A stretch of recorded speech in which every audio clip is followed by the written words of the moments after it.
Hey guys, welcome back to the channel. If you guys are new here, welcome. My name is Braden Timmons, and today, yes, we are starting to talk some Scream here on this channel. Why? Because it's something that I've wanted to talk about on this channel for a while, and as we get closer to Scream 2022 coming up this January, and as we inch closer to the trailer, I wanted to talk about something that I've wanted to talk about, for the last, couple months, and that is why Stu's house is going to potentially, or is going to be back in Scream of 2022. I keep wanting to say Scream 5. It's technically Scream 5 if you want to get technical, but it's not called Scream 5. It's called Scream. So I want to talk a little bit about this because Scream is one of my favorite horror films of all time. I think that it is absolutely great. I still think it has perhaps the best opening to a horror film ever. And since today is Wes Craven's birthday, I thought that, I'm like, why the hell not? Happy birthday, Wes Craven, and R.I.P. You are an absolute horror master. And I cannot wait to see what these new filmmakers are going to do in order to honor your work. And also, this past weekend on Reddit, I saw something that was posted. Critical Overlord, I owe this to you, actually. I saw your tweet, so if you're watching this, thank you so much for tweeting this. But it looked like that there was a spoiler-free review of somebody that had a chance to be at a screening of Scream 2022 this past weekend that was screened at Paramount. Like, apparently there was like a focus group of like 30 to 40 people, and there was a review that was posted, and I didn't get the name of the guy, and I'm not going to share the review or anything, but I did read what he had to say, and I heard nothing but excellent things about Scream 5. I've heard that it is brutal. I've heard that Ghostface is an animal, I believe is what the review described it as throughout the course of this movie, and I've heard that it honors the other films wonderfully, which makes me very happy. It makes me very excited as a Scream fan.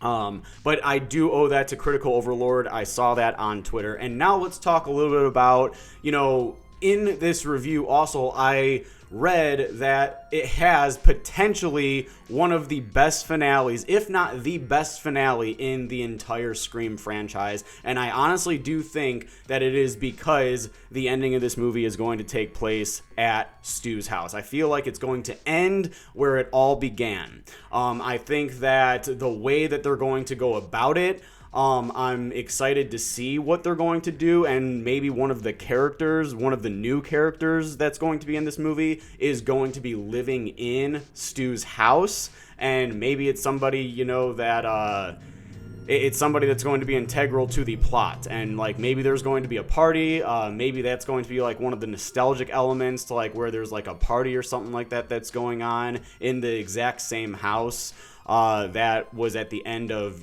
Scream. And I also think that Scream 1996, not Scream 2022, but what do you call it? I also do think that the characters of Sidney, Dewey, and Gale, I feel like that they are going to be able to give a lot of new insight to these characters. Maybe they're going to, they all have to have major trust issues right now, right? Like having gone through this 4 times and now having them kind of be there but not leading the investigation. It's more like they're there to help out these new characters, and maybe they're going to be like saying, like you got to watch your back, you got to take a look at all of the different clues and whatnot. I'm excited to see what that angle is going to be, and obviously we're not going to get much about it until we see the official trailer, but I do feel like one of these characters is probably living in Stu's house, and maybe the finale, because it does look like also that in this image it looks like that there's the Leatherman jacket,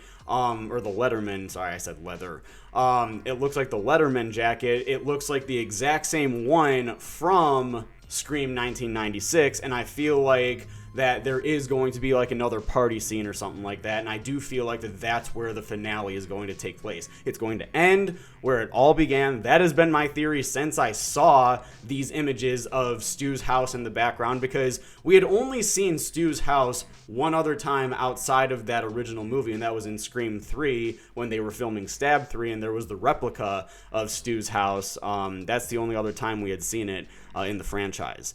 So I'm curious to see what this angle is going to be, bringing the original house back, and how they're going to, go about reintroducing that house and all of these new characters and seeing what what Sydney, Dewey, and Gale are all going to do in order to help these new characters try and narrow down who is doing this.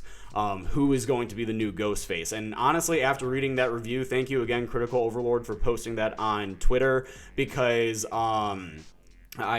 got me really, really excited for the upcoming Scream movie. Like, I was kind of like on the edge because it comes out in January, but at the same time, I'm also like now incredibly excited because of, you know, just after reading that, hearing from somebody that it is really good, really brutal. Ghostface ain't fucking around in this movie, kind of like Myers ain't fucking around in Halloween Kills. It just gets me more and more excited to hear stuff like that. And the fact that Stu's house is back, the fact that we can have a really, really great finale really, really makes me excited. So with all that being said, post your guys' comments down below. Let me know, what do you guys think, man? Are you guys excited to see Stu's house return in Scream 5? Do you guys agree with me? Do you think one of the new characters is maybe living in the house?